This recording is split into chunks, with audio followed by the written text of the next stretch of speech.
Pinatay ni Saul ang sarili. Ika-10 kabanata. Nakipaglaban ang mga Filisteo sa mga Israelita sa bundok ng Gilboa. Maraming namatay sa mga Israelita at ang iba sa kanila'y nagsitakas. Hinabol ng mga Filisteo si Saul at ang mga anak niyang lalaki at pinatay nila ang mga anak niyang sina Jonathan, Abinadab at Malkishua. Matindi ang labanan ni Saul at ng mga Filisteo.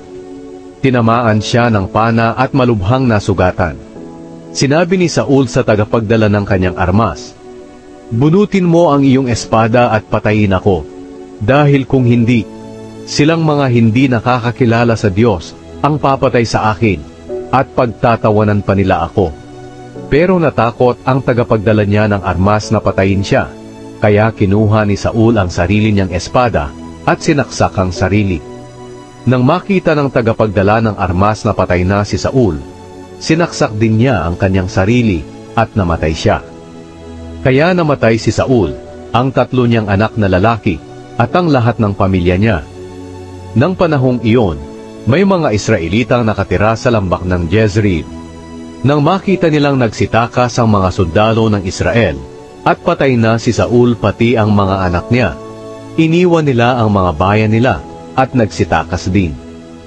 Kaya pinasok ng mga Filisteo ang mga bayan at tinirhan nila ang mga ito.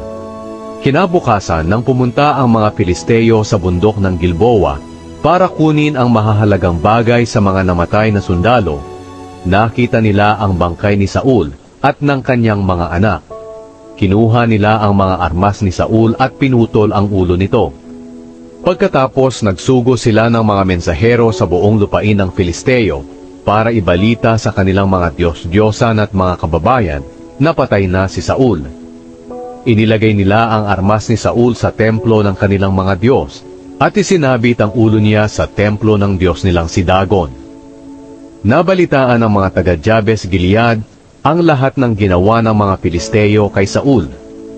Kaya lumakad ang lahat ng kanilang matatapang na tao at kinuha ang bangkay ni Saul at ng kanyang mga anak at dinala nila ito sa Jabes.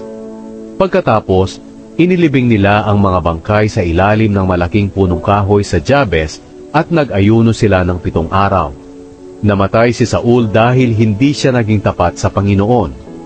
Hindi niya tinupad ang utos ng Panginoon at dumulog pa siya sa mga espiritista sa halip na humingi siya ng payo sa Panginoon. Kaya pinatay siya ng Panginoon at ipinigay ang kaharian kay David na anak ni Jesse.